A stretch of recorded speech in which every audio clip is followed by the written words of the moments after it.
Hi, my name's Isaac. Hi, my name is Alicia. Hi, my name is Mary, and this is how I coped. My name is Frank, and this is how I coped in isolation. How I coped with isolation. Isolation. Isolation. Isolation. My time in isolation has been long, challenging, boring, It's frustrating. It's a bit difficult. Directionless, Introspective. Peaceful. Boring. stressed. Lonely. Early on, I wasn't terribly concerned, but we were at a family do, and I was very concerned for the young ones doing year 12, those at uni.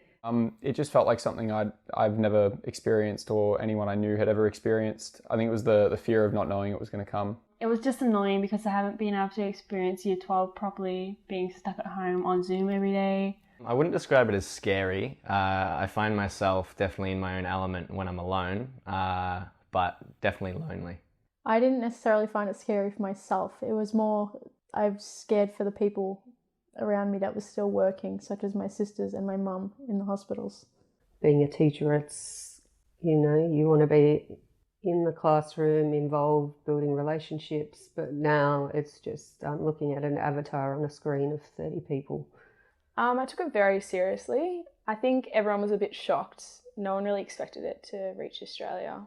I found stage 4 to be a lot harder than stage 3, mainly because the socialisation just isn't there. You don't see anybody. I found myself sort of in a daily routine, but it was the kind of thing that became sort of monotonous. Like I'd be getting into bed at the end of the day thinking, where did the time go? It's just another day. And every day's kind of been the same in a way. Because the gym closed and the pool closed, and I've been going there for 34 years, I started walking down at the Altona beach, and it's absolutely beautiful. And so that is what's helped me get over the virus. Some activities that kept me occupied were baking, drawing, reading. Reading books, having a bed on a Saturday afternoon. I started knitting a cardigan. That kept me busy.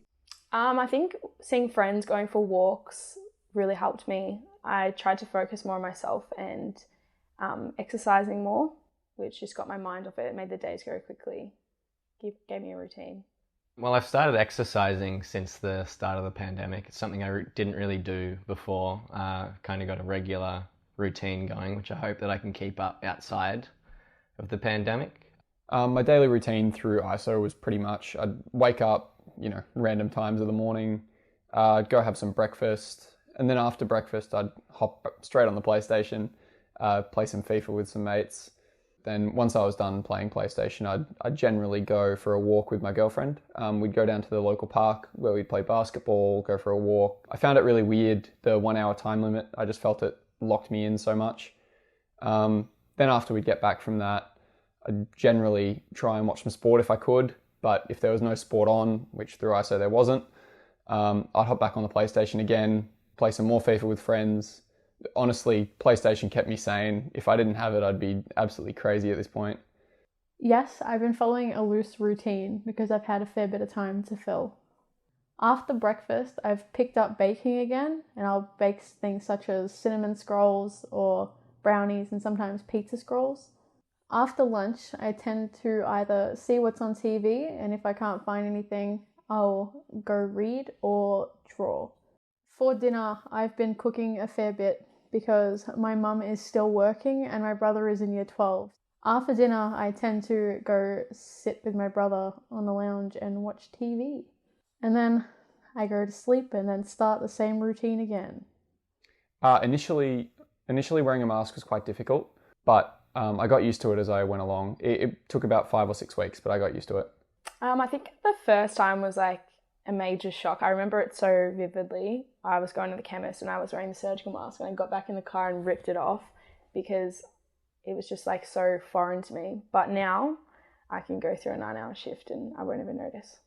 At first, I'd describe it as sort of claustrophobic in a way, but now that I'm used to it, it's sort of second nature, and it almost feels like I'm naked if I'm outside without the mask on. Not so easy because I forgot quite a few times to wear a mask. No, it's not the greatest. I notice some masks are better than others, but you cope. Getting used to putting it on now, but it's not very pleasant. My mental health has been pretty inconsistent. Days when I feel like I'm getting stuff done, it's not too bad, but when I feel like I'm just lounging at home playing PlayStation, it's pretty bad. It drops off pretty drastically. It's been pretty hard. Being isolated from everyone had a pretty big impact on my mental health, and being separated from my boyfriend at the start of stage 4 really hurt me a lot more than I thought it would have. And not working for 6+ months really cut out a massive chunk of my social life. I'll appreciate freedom, be able to go and have a coffee with girlfriends and to go to my children's homes and my grandchildren's homes. That's the best part. Being able to go across the road to our mate's house and just have a couple of drinks on the weekend, and dancing and just socialising. It's been hard missing that. I think I'll definitely not take for granted nature, how much everyone put in effort to see each other by going for walks, and just being with people. I really, really am going to appreciate some live sport and seeing some friends at a bar, just socialising in general. Probably appreciate going my bowling and meeting people again.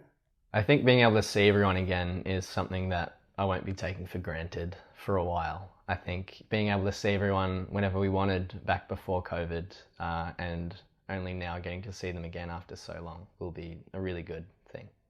COVID sucks.